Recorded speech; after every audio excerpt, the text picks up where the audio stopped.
And welcome back to another week of Behind the Lens. I'm film critic Debbie Elias, creator and host of Behind the Lens, where we go behind the lens and below the line with those movers, the shakers, the film and TV makers, those producers, directors, writers, actors, cinematographers, production designers, costume designers, editors, sound mixers, composers, you name it, and I'm talking to them. We're going to be doing some talking today, but first, happy Veterans Day, and to all the veterans out there, of which there are many that I know listen to the show. Thank you for your service. You have my undying respect. One of my oldest friends is a former Marine. I've known him over 50 years. My father was in the Army. My maternal grandfather was in World War I as part of Baker Company behind enemy lines in France. And then he ran the brig at Fort Benning for many years. So interesting. But in honor of Veterans Day, we've got a film that is perfect for today. The Last Rifleman, starring Pierce Brosnan, directed by Terry Loane. It's inspired by a true story, based on the UK vet Bernard Jordan. And I'll get into the explanation in a second, but I just want to also mention that at the midpoint of the show, we have a returning guest. Actor, writer, Colin Cunningham is back with us. It's been a few years. But he's going to be here today talking about his latest film. It's a genre meld, slasher, serial killer, horror, lots of bloodshed, bit of a mystery happening in there. Colin's going to be joining me at the midpoint of the show, and I'm so excited because I also get to ask him about Horizon Chapter 1, which he is in. So we may have lost Kevin Costner in Yellowstone, which, by the way, folks, I hope you all saw the season 5 part 2 premiere last night on Paramount Network. To die for, literally and figuratively. What a way to open and to address the issue of no more Kevin Costner. Taylor Sheridan wasted no time in putting that to bed, putting it to rest. But of course, this opens up a whole new dynamic and twists and turns for the remainder of the series. And there is scuttlebutt of a season 6. I do hope that we get a season 6 with Cole Hauser and Kelly Riley and Luke Grimes leading the charge and leading the Yellowstone Ranch forward. But we'll find out. For right now, I'm chomping at the bit now for next Sunday and the next episode. Fantastic. And if you haven't seen it, I think Paramount Network is running it already. But check that out. You don't want to miss Yellowstone winding down. And now back to, you're going to hear my exclusive interview with director Terry Loane talking about The Last Rifleman. As I said, it's written by Kevin Fitzpatrick. It's loosely based on the story of a World War II veteran, Bernard Jordan. And in The Last Rifleman, Pierce Brosnan plays Artie Crawford, essentially who would be the Bernard Jordan character. He's living in an old age home in Northern Ireland. His wife has just died. And the 75th anniversary of D-Day landings is approaching rapidly. And he wants to escape from the nursing home, and he does, and he embarks on a journey to France to pay his final respects and to hopefully see some of his old comrades. And one of the running jokes in here, and having Pierce Brosnan star as Artie Crawford, is so key. Number one, the makeup job that makes him look 92 3/4 years old is phenomenal. And we all know Pierce is going to look great at 92 3/4 or 102 3/4. So makeup had a lot, you can't make Pierce Brosnan ever look ugly. Let's face it. So one of the running jokes is, and having Pierce, who can bring in the emotional gravitas, but also add his Irish wit and humor. One of the continuing jokes in the film is that when people say, "Oh, he's 92 years old," and he goes 92 3/4, and he emphasizes that and makes a big deal about that. But what is it's so moving. Number one, watching this story unfold, watching a man and everything that he will go through, an expired passport, and the kindness of others, and him telling the stories about World War II and his best friend, Charlie, and others in his brigade with him as he makes his way to France for the 75th D-Day celebrations. And as many of you should know, this year marked the 80th anniversary of D-Day. But an exquisite film. Terry so invested, so prepared in bringing this film to life. So much thought. Cinematographer is Mark McCauley, who does a beautiful job with a light visual tone, contrasting that with battle sequences. John Walters edits beautifully. Stephen Warbeck's score is stunning. And I have long been an admirer of Stephen Warbeck as a composer, going back to the days of Billy Elliot and Captain Corelli's mandolin. Captain Corelli is the first time I really took note of Stephen's work as a composer and how it's integrated into the films that he does choose to compose for. So much of this is shot on location. There are some poignant scenes that I warn you when you see the film, and it is in theaters. It's also on VOD and streaming. Have tissues at the ready. You're going to need them when you get into the third act of this film. And a key element of this is one of John Amos's final performances. There are a couple more films he was scheduled to do. Some were in pre-production.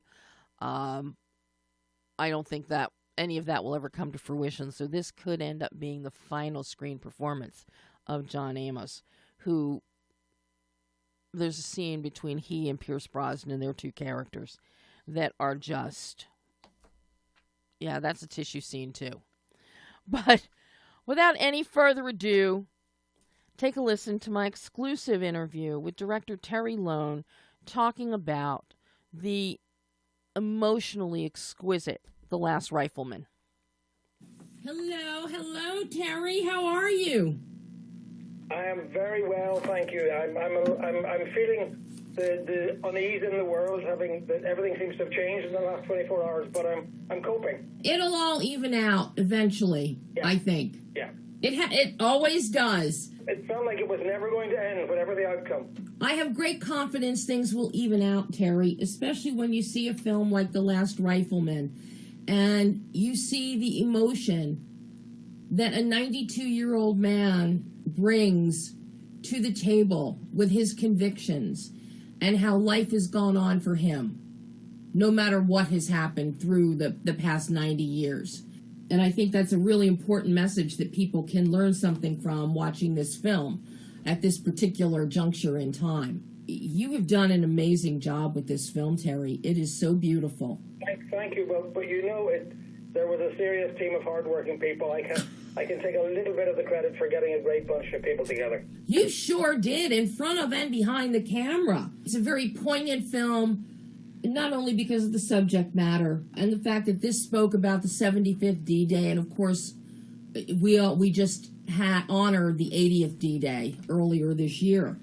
But you see John Amos. This is essentially one of the last times we'll see him on screen.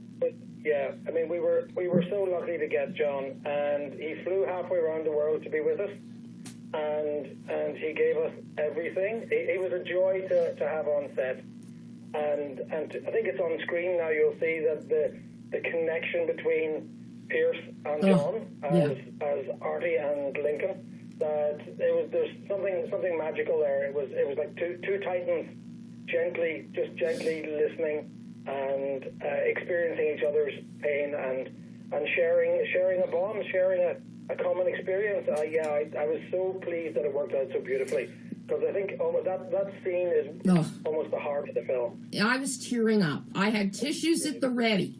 So I was using them a lot in this film, Terry. But you mentioned something very important, listening. And we also see that in the bus scene with Jürgen Prochnow and Pierce. And watching Friedrich and Artie. And I personally witnessed a lot of that in my own family, because my entire family on my dad's side, but for my grandparents and him, lived in Germany, grew up in Germany, and many of them fought for the Nazis. And on my mother's side, my grandfather was in the army stationed out of Fort Benning and an ally. So for me, anytime I see sequences and scenes like that, it's very, very emotional.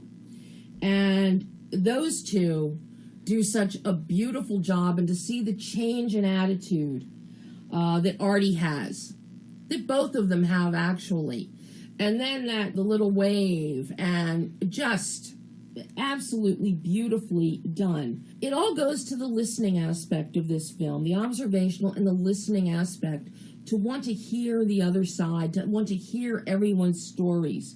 And this is where your cinematographer, Mark Macaulay's work, is so beautiful, Terry. So beautiful. You've got close-ups that show the pain in the eyes, the sorrow, the surprise, went through the kindness of strangers helping Artie. It's so exquisitely shot. Your visual grammar is a joy. What were your conversations with Mark like to develop the visual grammar that you have and to keep the film visually, tonally light? Well, I think to keep the balance of the film, I started with the script, working with Kevin, the writer, and we knew that if we had 100 minutes of Artie's pain and difficulty in his past life and the secret he was carrying, that would be a hard journey for the audience. So we were very careful to balance it with returning to other characters, little bits of lightness, bits of levity, to create a balance, because I think it's very important to sometimes let the audience breathe a moment before we hit them with another challenging encounter. But cinematographically, we were very focused on making sure that it was intimate. Even back, in the initial scenes, the flashback scenes to the day after D-Day, 1944, we wanted to make sure that we were with the characters, with their emotional response, their reaction to the things that were happening. It wasn't about showing a drone shot of 500 soldiers and tanks. It was about the experience, how those people felt. And I think it's the same thing with Artie in the present day, effectively. We wanted to make sure that we were with him all the way. So we didn't focus on big, wide vistas, and we really wanted to be with him, because, definitely there's so much of the time when Artie is just listening and absorbing, and he's been quiet for many, many years. Yeah. He's very, very careful about what he gives away and what he shares with people. But as he gradually opens up over the day and a half of his road trip, I think we see into his heart, and we see the pain that he's been carrying, and I guess we hopefully experience the redemption and the freedom when the story comes to its conclusion. Oh, you absolutely achieve that, Terry. Absolutely, 1,000%. Your end scene, and not to give anything away, that will move the coldest heart. It is glorious. And it is truly something that every veteran of World War II, World War I, Korea, of any war, they deserve something like this. One of the things that with research, realizing that so many young men end up in combat, and they're not there for save the world for democracy, they're there for their brothers beside them, for their mates, the people that they knew at school, the people that they've trained with. They're there to look after each other, and it's that intimate and personal. So when we start talking about the bigger picture, it becomes less less, I guess it's less easy to relate to.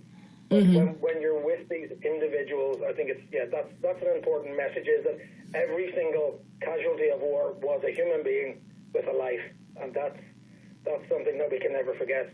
Your visuals, the imagery speaks so loudly, especially in that third act, walking through the memorial cemetery in France. What I love what you did there is it is quiet. You have no score. You have no dialogue for a few moments there. And we are in that stillness with Artie. And then slowly you introduce the sound of chirping little birds. And it's so exquisitely thought out and assembled, Terry. Truly, it's a magical moment, quite honestly. But it's beautiful whenever people notice little things, because we spend a lot of time with our sound design, because sound is such an emotional trigger, and mostly if you do little things like that, it can hopefully mean so much if it's pitched just nice and gently. So it's great to hear that you notice those things as an audience member. That's really rewarding. I loved that. And of course, your sound is also very important in your flashbacks, most notably the D-Day, most notably the battle sequences, because there you shift your visual tonal bandwidth shifts, your color palette shifts for those flashbacks. You didn't go sepia. You've got kind of a greenish tone almost that I'm seeing and feeling that kind of just melds into, the uniforms, the greenish brown. But the sound, we hear it is so close.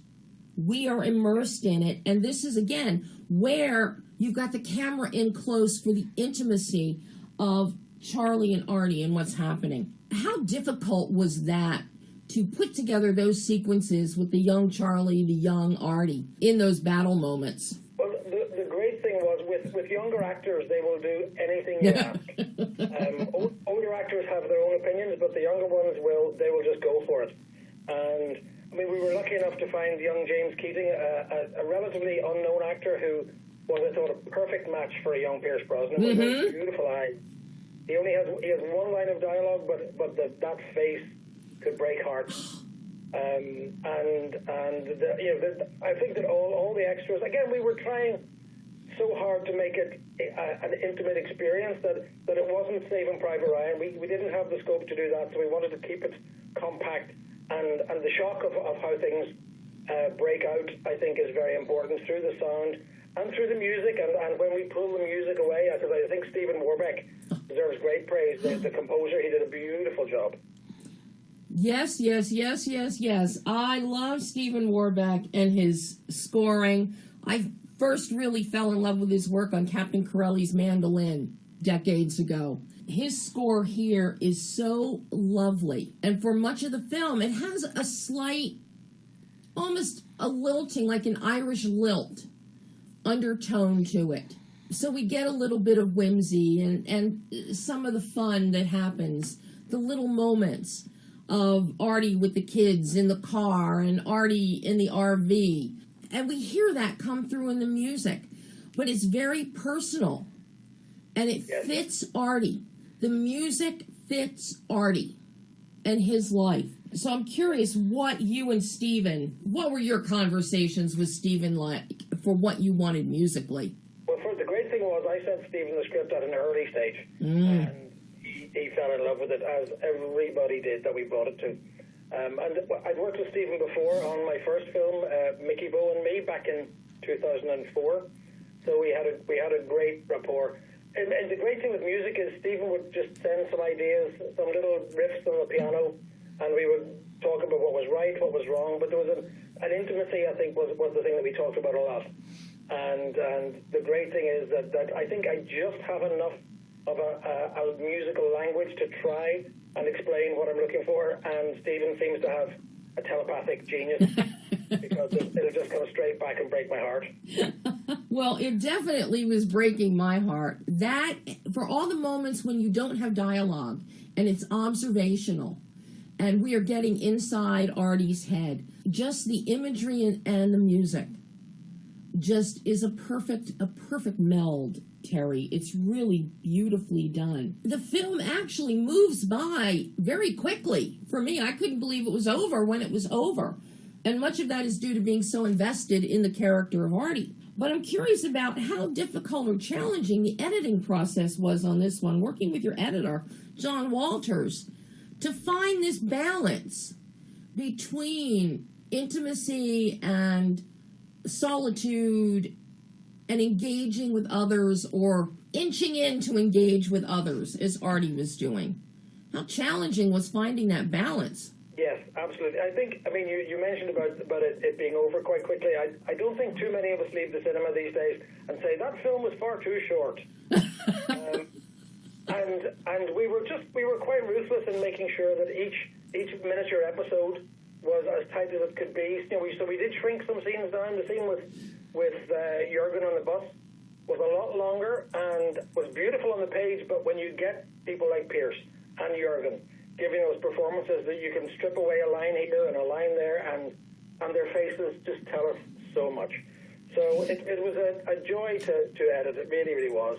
And I guess also because as a low-budget independent movie, we didn't have time to shoot a lot. We had to be very careful with our coverage, plan in advance.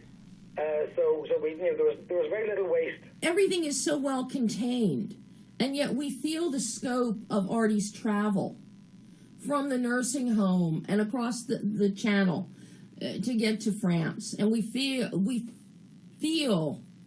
the time, and we feel that scope. It's not like it's next door. You are on a ship, and you're going across ocean. Yeah, that's very important. I mean, of course, we all know that in road movies there are many tricks. Yes. Portrayed, but we still had to make sure that we went to Dublin to get the correct train station to make sure, because otherwise the whole Irish audience would laugh if it was a fake. They would hate you, Terry. I know. Well, like, that's the thing. And you jump into a taxi cab in Dublin, and you find the conversation begins, and then you go, okay, that was wrong. What are you doing, man? So, yeah, we have to be very careful of that. And yes, our last week of filming was in France. We knew, out of respect for all of those fallen soldiers, we couldn't create a fake cemetery in Ireland or anything like that. We had to go to the cemetery where his regiment are all buried. So it was a very solemn experience for all of us in that cemetery on those days. It really was. It was very, very moving indeed. This is loosely based on veteran Bernard Jordan's true story. And obviously there's a lot of liberty taken with his true story to make this cinematic and engaging. But I'm curious, for you as a filmmaker, what kind of burden does that put on you when you are actually telling or inspired by the story of a person, a living person, or a now deceased person, especially in this kind of context with the global impact of World War II? Well, I think the great thing, when the script came to me from Kevin Jackson, he had already been inspired by Bernard Jordan's story, but also by a documentary made by a local company here in Belfast called We Fought on D-Day, where they interviewed veterans, local guys, all in their 70s. But this is a wonderful documentary. And looking at that, to set the story in Ireland, to rename the character, gave us the freedom to make it cinematic. Because we really wanted to make sure that it was inspired by those events, but we weren't telling his story. And also, anybody who's a member of the British Army, Irish, there's a whole different context. That there's a lot of inner conflict and cultural conflict that would take me hours to really explain. But it gave it an extra edge, and I think it also, going from the top of Ireland all the way down through Ireland over to France, is a much longer, more precarious journey for a 92-and-3/4-year-old man. So I thought that rather than the south of England and jumping across the channel that way is all a little bit easy. We wanted to make sure that it was difficult but not ridiculously hard. So we had to put that distance between him and his goal. And I think that ultimately, once I started to see Pierce's face as Artie on the monitor, he just created this character that blew us all away. I can't imagine anybody but Pierce in this role. I really can't. The great thing is that I haven't seen him play a role like this before, and I think it's a wonderful surprise. And I know earlier this year, Pierce was nominated for one of the Irish Academy Awards for Best Actor for this film. And I know it meant a lot to him, as the Irish Academy playing an Irish character. Yeah. Nominating Pierce it meant a great deal, and I think it is so deserved, because it is. I think it's a revelation. It's such a sensitive performance, so subtle and so very real, and particularly because Pierce took a long time. Every morning, of course, in prosthetics. Mm-hmm. So most days we filmed, I didn't see Pierce Brosnan. I only met Artie as he walked onto set. Wow. So, and I got very used to that, and the crew got very used to that. And maybe 2 or 3 days out of the 6 weeks of filming did I meet Pierce out of costume. So, yes, I got to know Artie very well. And then, thankfully, I've known Pierce before the shoot. We'd been trying to work together to find the right project for many years. And it was so good the way it happened. It was still in the crazy world of COVID, and half of our crew got COVID as we were filming. Oh, no. Bulletproof when it comes to that kind of thing. And he was fit and healthy throughout, thank the good Lord. Was there anyone else that you might have considered or thought about for the role of Artie besides Pierce? Well, I think that it's tricky, because the great thing was when I sent him the script, I sent it to him on a Friday, and he's in Malibu and I'm in Ireland, so he received it probably Saturday morning, and Sunday afternoon he phoned me and said, let's do this, Terry, let's do it. And that was all I needed, was because I think for Pierce it wasn't another, put a gun in his hand and be sexy and funny and all those things that he can do so well. It was something it was a challenge, and I know he embraced that, and it excited him, and there was no risk, because he was, I think, and is on screen spectacular. Absolutely. So now, what did you, having now made this film, and it is such an emotional film, and it says so much, it speaks so much about kindness, about telling the stories of history. As each of these people that Artie meets on his journey, they learn about his story and why he's making this trek. And so much of that has been lost over the years. Those stories of World War II, World War I, Korea, they haven't been told. They haven't been passed down. Because I think this might inspire people to listen and to tell more stories. What did you, as a filmmaker, take away from making The Last Rifleman? What I took away from it was that I think that if you can craft a story that has a lot of truth and a lot of honesty in it, with enough research, because Kevin and I and the designer, and we all researched the thing like crazy to make sure that it was accurate, that I think that if you can tell a story that is emotionally open and emotionally, if there's a connection there, I think then you can get across a message without banging it home in a clumsy way. You can make people, if you can make people feel things that they might not have expected, and then perhaps go and watch a documentary where you see veterans being interviewed, and to educate ourselves more, because I think I grew up watching so many movies about the Second World War, but they were effectively adventure movies. They weren't too far away from Indiana Jones in regard to all the good guys doing this and all the bad guys getting, shot far too easily. But then as into adult life, I start to see films, and of course, Saving Private Ryan was a landmark moment that changed, I think, so many people's perspective. That I think we're now very, very a sophisticated audience. And we can't fall for any kind of jingoistic, kind of hackneyed nonsense. So I think that, what I've taken away is that if you can find a human story, then people will want to listen. Well, this is an extremely human story and exquisitely told, Terry.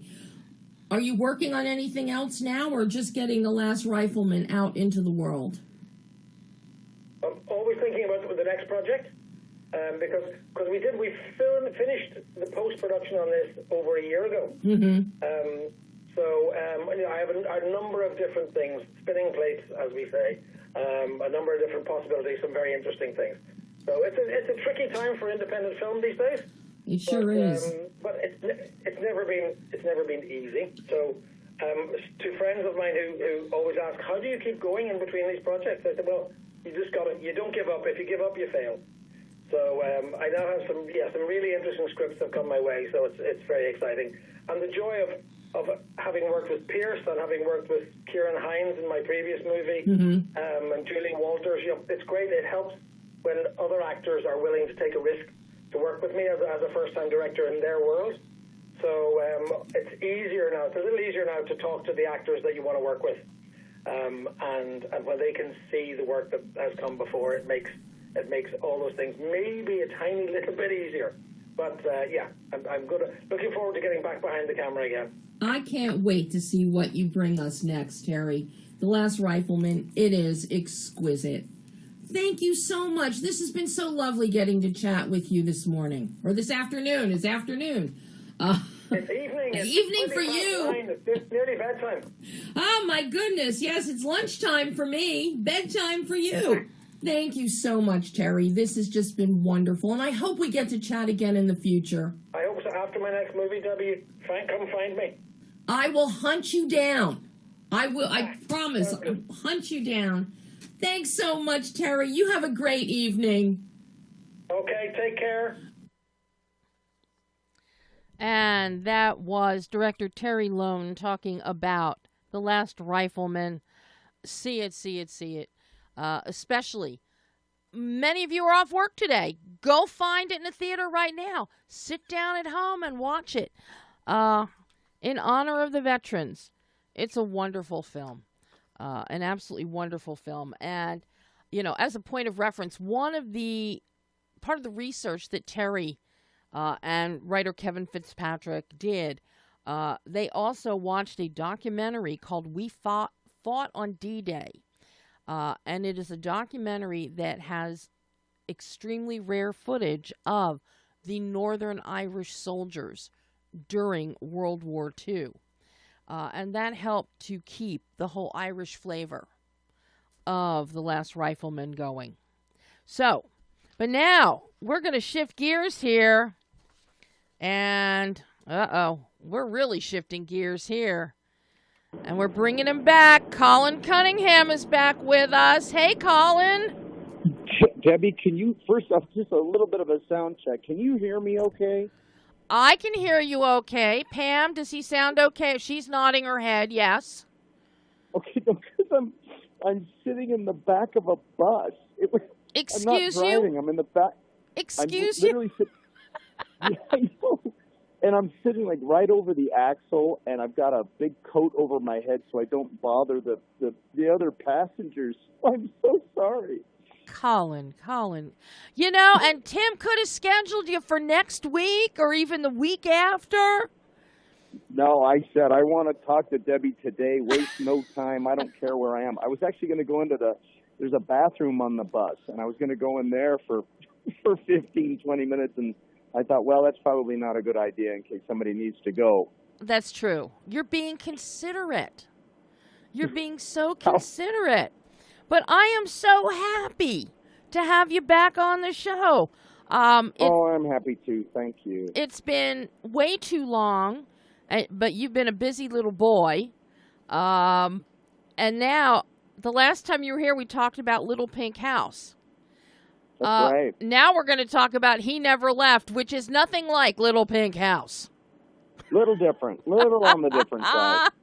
But before we dive into He Never Left, I have to talk to you about one of my favorite films of the year, Horizon. Oh, what's that? Oh, are you really? One of my favorite films of the year. That oh my goodness. Is the cinematography. Yeah. Colin, watching that, I was spellbound, mesmerized. And wow. I am dying for Chapter 2, which I know is done. I want all 4 chapters. I want to see Kevin get to make all 4 chapters. Well, I'll tell you, I've been quite blessed in that I'm actually contracted to do all 4. And look, I'm a little sad in that one did not do as well as we'd hoped. And, so I'm still crossing my fingers that we shoot 3 and 4 too. I'm not sure when it's coming out or how, but, look, I thought it was a wonderful film too. No film is perfect. And, and I just so support, Kevin in the film. There's some just truly wonderful things in it. But I will say this, I had to laugh because the premiere, the day it opened, was the same day as the Trump-Biden debate. and that was like driving a white Bronco through your opening weekend. Yeah. You know what I mean? Yeah. So it didn't help, but look, I'm so blessed and so pleased to be a part of it, and I'm still crossing my fingers that we do 3 and 4.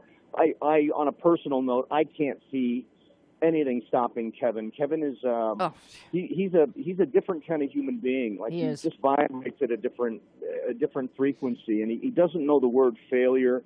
He's an amazing guy. He's kind of got that Tom Cruise thing. It's like he just doesn't know the word failure. It's like he was born without a synapse in his brain that would to where that word would ever make any sense to him. So he's an incredible human being. He's a visionary.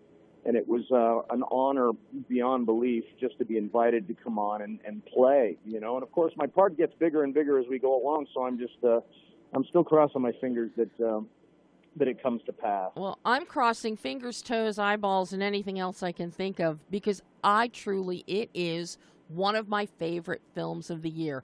I have not been shy about shouting that since I screened it before it opened. I just love the storytelling, the visual storytelling, and the depth of the characters and the nuance of the lives that we're seeing unfold from the Old West. And I wish people would appreciate things like this more, stories like this that are so filled with authenticity. Because I interviewed some of the artisans. I interviewed the costumer and production designer. And everything is authentic. And that's Kevin. That's Kevin. For sure. He surrounded himself with the best of the best. And it's just people forget or they never learn it. Sometimes it's just all about dates and history, but a lot of people died. People they bought land that nobody owned because whether it be the military at the time or the government, it was native land and it was hostile territory, and they didn't want to bother sending in soldiers to go to war. So instead, we'll just send all these immigrants and have them tame the place. And it was brutal. There was no law. You really had to look out for each other, and whether it be the pioneers, settling every state. I happen to live in Utah, and they hold that history as quite sacred because people died, and they died young, and it was brutal, absolutely brutal. So they honor that. They honor the horizon that it's told through the point of view of many. It's not just. It's the natives that were here and dealing with their own issues, and all of a sudden you've got this endless wave of new people coming in, and it's like, what do you do? You know, how do you manage? How do you do the right thing? How do you? They're difficult questions, and I commend Kevin. He's had this dream for just decades, and I know. And I think he's an incredible filmmaker, and he's an incredible man. And again, I was blessed to have taken part in it. Well, I am dying for Chapter 2, and I so hope and want to see 3 and 4 get made as well, because it's truly an epic event in American history.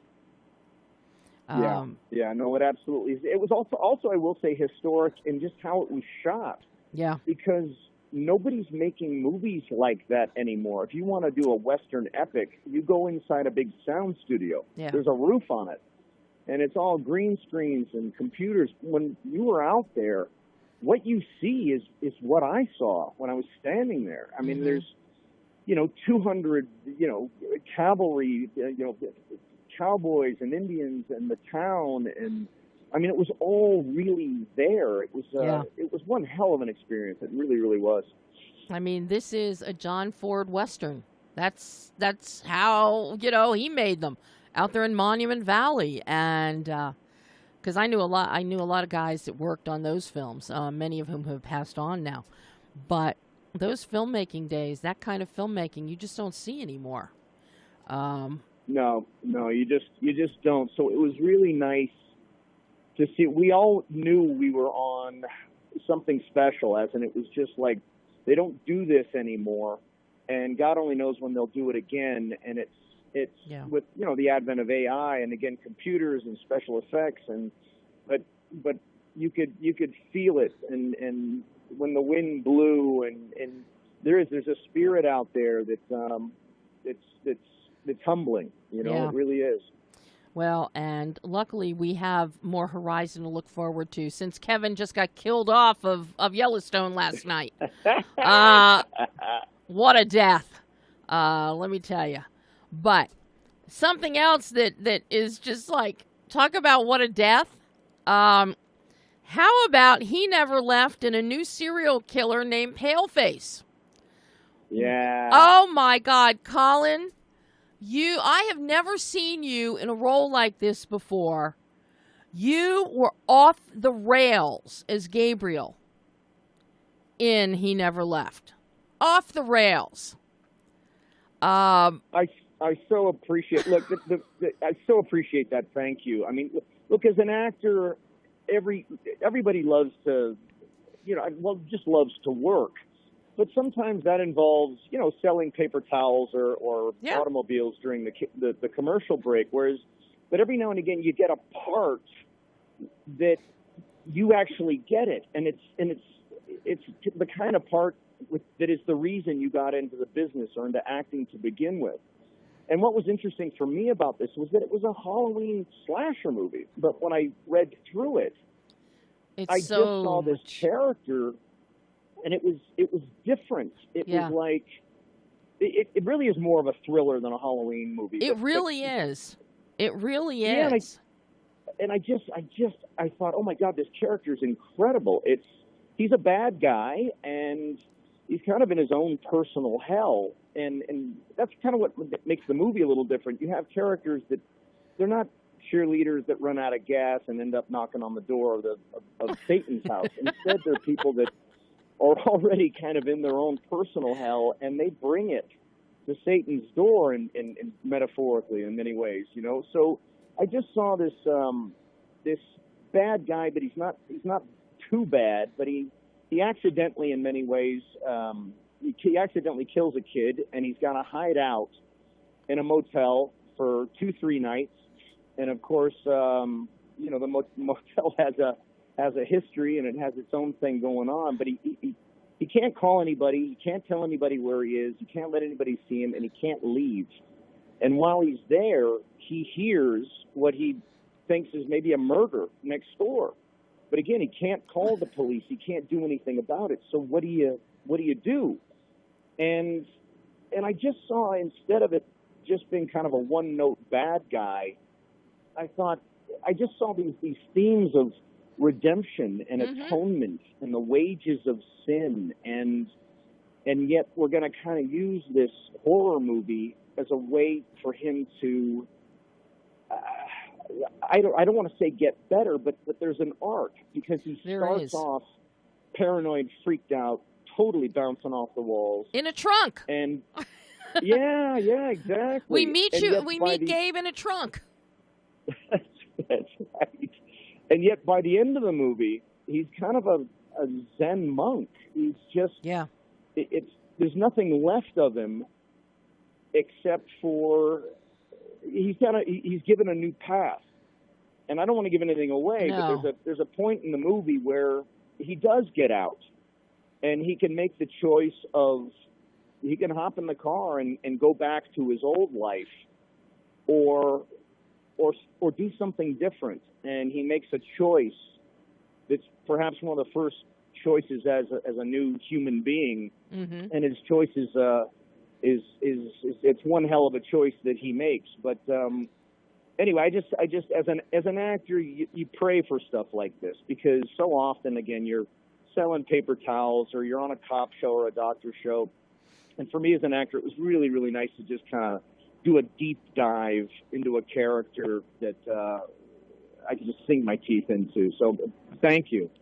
I mean, it's just watching you. Number one, you're in a motel room, which is not big. It is small. It is very claustrophobic.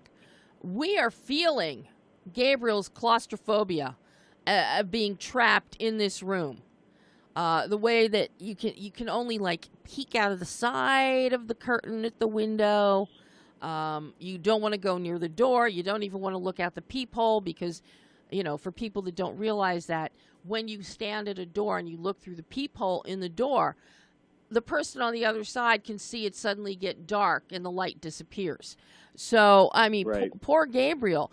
And then he can't even use his cell phone because the reception is so bad. The only place to get reception, and these were actually some great comedic moments, dark comedic moments, when poor Gabriel has to go into the bathroom, climb up on top of climbing the wall of the bathtub to have the phone up by the window so he can get reception. The only place he can get reception is standing on top of the toilet. I'm just watching that, and what I'm thinking is I'm watching because whenever you had to move, if you had to run to the door, you had to do this, you're leaping, you're climbing on the bed because there's nowhere to navigate. And when you think about filming, obviously you're not using the space, you can't navigate the space between the end of the bed and maybe a dresser or something because obviously there's a camera there or there's lighting there. So your only avenue of movement is to be jumping back and forth on top of the bed as you go from the bathroom to the window, bathroom to the window, bathroom to the door. Well, I'll tell you, it was certainly very challenging in terms of, just logistically and physically being there. It's like, how do we make this happen? Because we got four walls. That's where you are for most of the film. But also story-wise, how do you put one person in a room and build tension? Yeah. It's a tricky thing to do because, it can get boring after a while or you just kind of tune out. But instead, we hopefully came up with some, story points and things that happen chronologically that continue to build the tension, and that you're quite right. You're trapped in there with them. And it becomes what would you do? Because, what does he do? I don't know. What would I do? I don't know what's going to happen. Yeah. So. Well, the tension definitely does build, Colin, and of course, I will admit, as you're running back and forth, hopping on the top of the bed, now when you're 5 years old, that works really well. When you're no longer 5 years old, I kept waiting for Gabriel to, fall, that his trajectory was off and he was going to fall into a face plant on the other side of the bed on the floor, or whack his head on the door. But definitely, tension was building, and a lot of that also comes from some really great sound design. Yeah. James had some really great sound design happening here. So we have that muffled sound in the background. Almost at certain points, it's like you think that somebody's coming through the wall from room 9 into room 8, which is where Gabriel is. I have to give a shout out. James Morris came up with the original story, of course, with Michael Balliff. But I wanted to send just a bar of gold to Michael Balliff. He's the other sort of the quieter of the two, but Michael's a genius. Michael was our camera operator. He was the film's cinematographer. He was the film's editor. He was the film's producer. He was the film's sound. I mean, you name it. He did it. Michael did all of that, and he took about at least 12 months to do. And if there was a particular, department in post, whether it be mixing or color timing or just all the different sound stuff, he would learn the program and then do the work because we didn't have the budget to shop it out. Mm-hmm. And the guy blows me away because, look, we did this thing for like the price of a corn dog and a used Hyundai. And you know, and that's kind of a weird thing to say, because look, the movie's either going to stand on its own or it won't. But it's quite the miracle what they pulled off. And even if they had, I mean, I've seen movies for 1 million, 5 million, 10 million, and I walk out going, "Wow, that sucked," you know. Yeah. But you know, or that was great. But it was a movie, and they what they did with what they had. I just really think that these guys are something to be reckoned with. They're true talents, and I was just absolutely blessed to be given a shot as an actor to do something more than, you know, play the doctor or whatever. I mean, it was complex, it was different, and it was different from your typical, say, slasher or Halloween movies. There was intelligence to it, and it did things that you don't normally see. It's not just the typical meat cleaver and, you know, somebody ran out of gas and now they're running for their lives. There was something more going on. So I'm just so happy that I got to, you know, bite my teeth into something like that. Yeah, and I got to tell you, it definitely looks like a lot more than a corn dog and a used Hyundai money was spent on this. It looks good. Mike's cinematography, especially the night exteriors, look really nice. And it adds some depth and texture. So it doesn't look like a cheapo indie. There's low budget, no budget, micro budget indies. This might be a low budget, but it's got a great story with compelling characters. And I have to say, you actually do get to interact with a couple people. Not often, but a couple people. Gabe gets to interact. And one of them is with the motel manager, Bryce, played brilliantly by David E. McMahon. The two of you in that door scene, amazing. Amazing. Well, it's so appreciated. David was absolutely amazing, and it's interesting just the device or the concept of the lamp.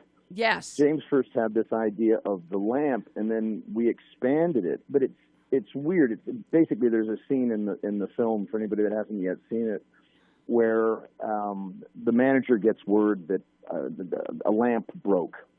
And he was like, you know, whatever happened, I broke a lamp, and yeah, sorry, and whatever, you know, like, get off the phone.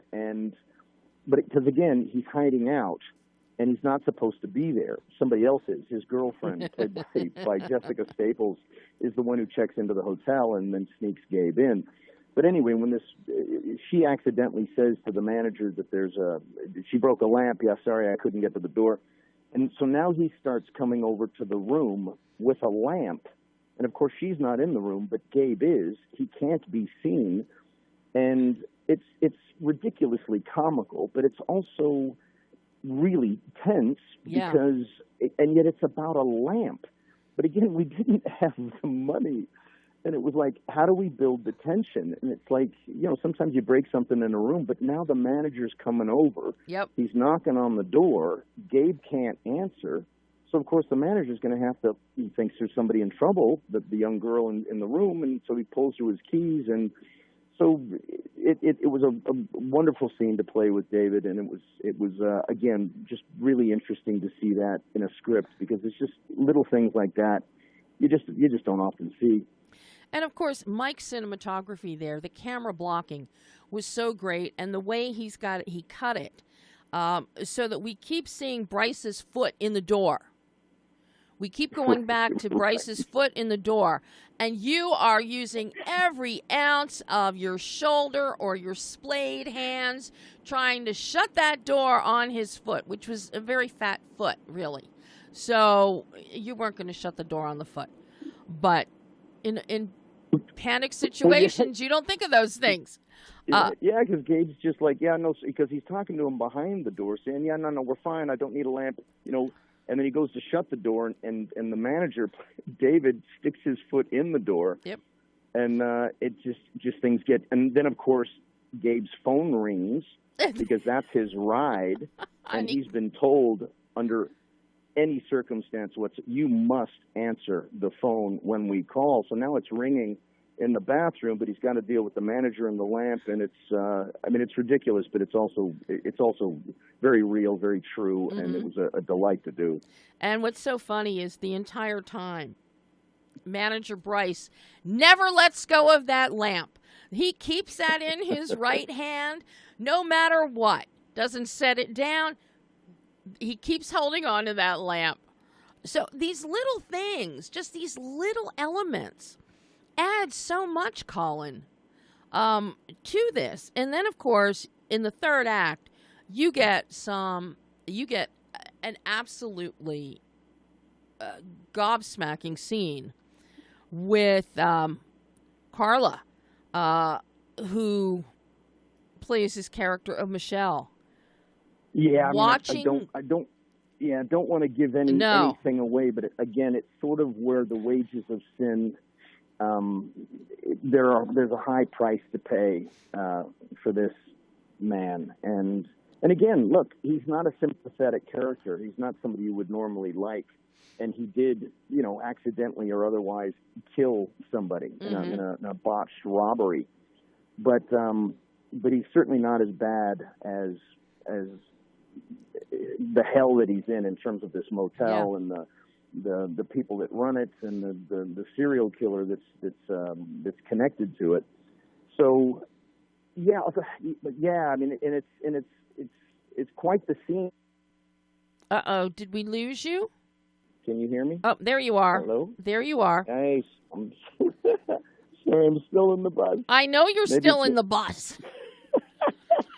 But I wanted to say it was something really, again, I have to commend James Morris and Michael Bala for this, but there's a scene where Gabe is essentially, he's incapacitated, and he's been tied up, and, all that kind of stuff. And he comes to, and he realizes that he's bound up. And in the script, he was supposed to get out of, cut himself out, whatever, and then there was a fight that took place. But it was actually my suggestion. I said, James, and we're getting ready to do it.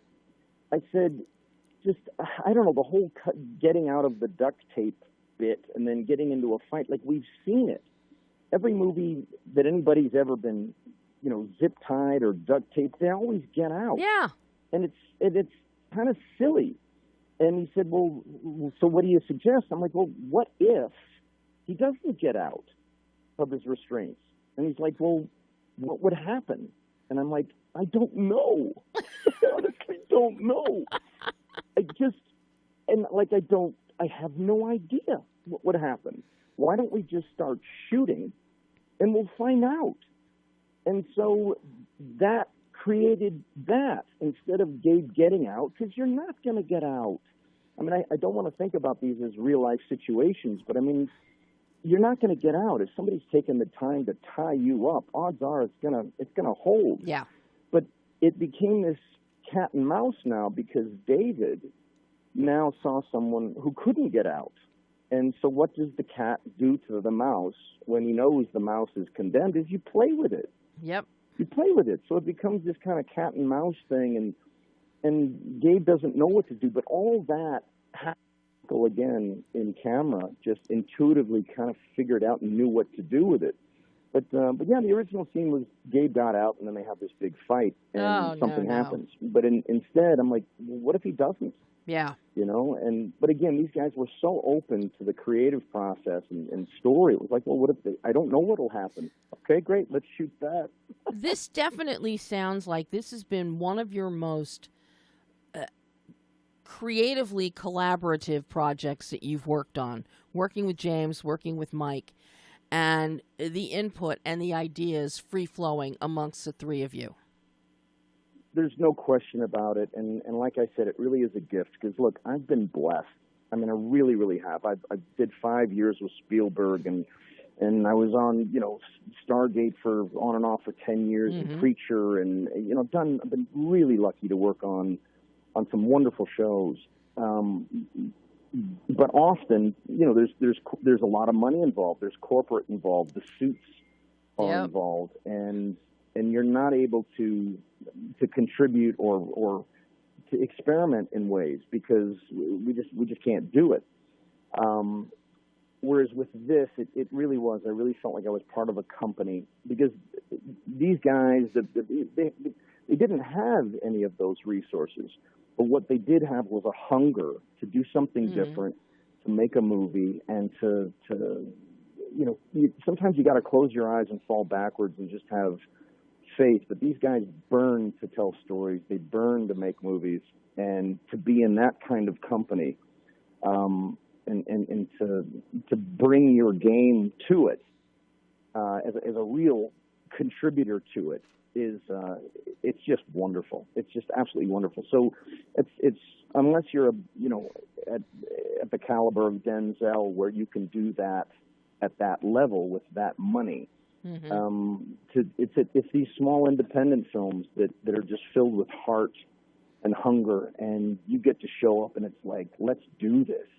You're the underdog, and there are no rules, and you can break rules, and it's like, what do we need to do to make this happen? And you just show up ready to play, and it's just such a delight. It's funny you say that, because I just interviewed Kate Cobb on Friday. Her new film, Okie, is out. It's her first directorial, and here again, low budget, no budget, micro budget, self-financing, and I asked her, what if you had more money? What would you have changed? She goes, no. She preferred not having more money because it made her become more creative in how she could fulfill the vision. It's totally true. I mean, look, even when the shark doesn't work, right? The mechanical shark broke down. What are we going to do now? And that's where pure magic and creativity come from. It's when you don't have something that the real artist comes forward, because you've got to manifest it out of what you have, and you're forced to think differently. It's not paint by numbers. You've got to figure it out, and it's amazing. Well, now with He Never Left out there for everybody to see now. It's on digital. I think it's still in some select theaters. What are you looking for in terms of a project at this stage of your career? Because you have you're consistently working. We don't go a long time without seeing you. Generally, we see you more on television than film, but you're always working. So I'm curious, what do you look for in a project? Other than a Kevin Costner saying, I want you, or a Steven Spielberg saying, yes, I want you. You don't have to audition. I want you. What do you look for when something comes your way? Well, look, I'll say more of what I hope for. Because even if you look for it and you find it, it doesn't necessarily mean they're going to cast you. Mm-hmm. So what I pray for, what I hope for, are characters that are engaging. It's not, scripts that aren't stupid, stuff that's not cookie cutter, paint by number stuff. The stuff where you can just sink your teeth into it. It's less of a job and more of a craft, and you can contribute and take part in the process. And as an actor, so often when you have something to say or you have an idea, like, you're way down at the list. It's like, yeah, okay, great. Thank you.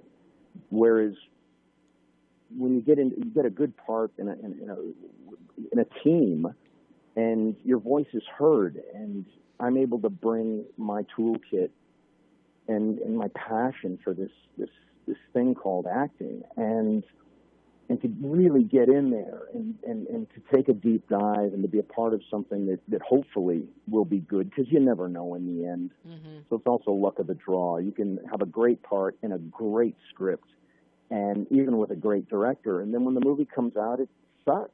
I mean, it's just it's the luck of the draw. You just honestly don't know. You can't predict it, whether the budget's $100 million or whether it's $100. The $100 one may take off like a rocket, whereas the $100 million one didn't. So you honestly don't know. So you just keep showing up. If you're sitting around waiting for the big budget or for the big opportunity or for the TV show, sometimes it'll be it'll be the first film of some student filmmaker in some community college in Bakersfield, California. Mm-hmm. That could very well be the person that launches your career, or at the very least, if you're lucky. Again, just as an actor, I can't control anything, but if I'm lucky, I'll be able to show up and play a character that means something, and a story that means something, that's got some redemption to it. You know, there's an arc of the character, and hopefully anybody that sees it will learn a little something about the character, or preferably about themselves. You know, just something that brings a bit of light for the world. There's so much darkness out there, and so much crap, as you know. Yep. And so if I can make, you know, be a part of something. I don't even have to be the lead. I don't even have to be in it. I'll make sandwiches for you guys. But what you're doing is not typical crap coming out of Hollywood. It's not agenda. It's not propaganda. It's somebody trying to tell an authentic story. And God, we need more of that. You know that. I know that. And so that's why, if anything, if I'm not going to be standing in front of the camera with some little no-budget movie in a motel somewhere, I'll help you make sandwiches. You know, I'll help you pull cable. I'll help take the garbage out, because these stories need to be told. You know, and these filmmakers need to be supported. Well, you have done an amazing job with your performance as Gabriel here in He Never Left. I've never seen anything from you like this. It shows me extreme growth in you as an actor, that all those lessons you've learned with all the myriad of parts you've had over the years, you put everything in your personal toolbox. You brought everything into Gabriel. And I like the character. I actually like Gabriel, especially his freneticism, his panic, and then, as you said, his Zen-like state. We see that arc. You take us on that ride with him, and we see him recognizing the error of his ways and his own internal redemption. Just job so well done, Colin. So well done. Oh, I so appreciate it. I really do, Debbie. And hey, to whatever degree you can, if you can, I mean, right now I think it's Rotten Tomatoes. We're just, you know, looking to get the number, you know, it's actually doing pretty good. But I mean, if there's any kind of review or any positive comments you or any of your listeners can make, it's provided you like the film. Naturally, I don't want anybody to lie. All right, but if there's some good things that affected you in a way, any thumbs up is so welcome. And just thank you so much because it's not just me and it's not just Michael and James that you're supporting. It's an entire. It's a tribe. It's a team. There's a lot of artists and people out there that you support, and your voice is important. And just giving us the platform to, you know, to come out and say, hey, we're here, you know, and there's acknowledgement. It means something. So thank you. Well, I actually am going to, because I am a Rotten Tomato approved critic, I am actually going to try and find some time, carve out some time to do a review on this one, because you're in it. If you weren't in it, I wouldn't. But because you're in it. Come on, you should know, I'm very particular. Tim knows that. I'm very particular. But no, I'm going to try and find some time that I can get a review out on this one, because it is so well done, and your performance is it is something no one has seen from you before, and that that's just thrills me to see that. That's so appreciated. Hey, Debbie, can I borrow $10 because I'm a little short here? I would loan you $10. I would loan you $10. There aren't too many people that I would loan $10, but I would loan you $10. You know, take it out in points on your next film. There you go. There you go. Well, my friend, don't be a stranger. Come back on the show more often. You don't have to wait for a film. You can come back whenever you want. Well, I appreciate that. I'll tell you, I'd love to do an in-studio thing with you because I just love being around microphones and headphones. It's just so cool, you know. Yeah, but do you love driving to Whittier? Is that where you are? You're in Whittier? Yeah, the studio's here in Whittier. I love Whittier. Whittier's a wonderful place. I've been driving here to Whittier every Monday because I was coming down here even before I started my show 10 years ago. Do you know that wrapping up in December, I'll wrap up the 10th year of Behind the Lens? No way. Yeah. Wow. 2020. Hey, you know what? Look, yes. That's no joke. Okay, and I'm glad that you mentioned it as a marker because it's important. Sometimes whatever it is that we do, we kind of lose focus and we lose track on it. It's like, well, it's whatever. It's like, no. You busted your ass for that. You've opened veins and you put in the hours. And when you first started out, you know, there's doubt and there's other people. Yeah, sure. Yeah, okay. Oh, is that what you're going to do? Oh, that's nice. And it takes courage and it takes labor and it just takes showing up dedicated. So I salute you and I congratulate you on your 10 years. Well, thanks. But it takes people like you who will come on to the show. You know? Well, I'm happy. I'm right. I'm in your back pocket. You give me a call anytime. Don't think I won't. All right, I'm going to let you go and finish enjoying your bus trip and get your coat off of your head so you can breathe. And hopefully we're going to talk sooner rather than later while everybody actually sits down at home or goes to the theater, but they can sit at home in the darkness and watch He Never Left. And then they'll be scared to death. Well, and the end may be scared to death, but you'll also maybe hopefully have taken a bit of a journey. Yes. Because it's not your typical, you know, stab and grab kind of movie. There's some depth to it, and I hope that. But yeah, it's a good popcorn movie, but it's also something you might ponder after you've seen it. But thank you so very, very much for your time. I really do appreciate it. Thank you so much, Colin. And yes, we must talk sooner rather than later. Sounds good. All right, be well, and thank you. You too, and have a good bus trip. Thank you very much. Talk soon. Bye, Colin. Bye, Tubby. Bye. And that was Colin Cunningham talking about He Never Left. And let me tell you, people, when you watch the film, you got to watch through the credits because you keep getting peppered with things through the credits, and they're very important things. So that is all the time we have today, and then some, of course. Check out The Last Rifleman. Absolutely exquisite film in theaters, digital, VOD, Veterans Day, and also, you know, you want to be scared, you want some blood, you want a good psychological look at a character, check out He Never Left. So, until next week, I have no clue who's going to be here next week. I'm waiting for confirmation from Annie, who's waiting for confirmation from talent. But we'll have somebody for you and lots of pre-recorded interviews. So until then, I'm Debbie Elias. This is Behind the Lens.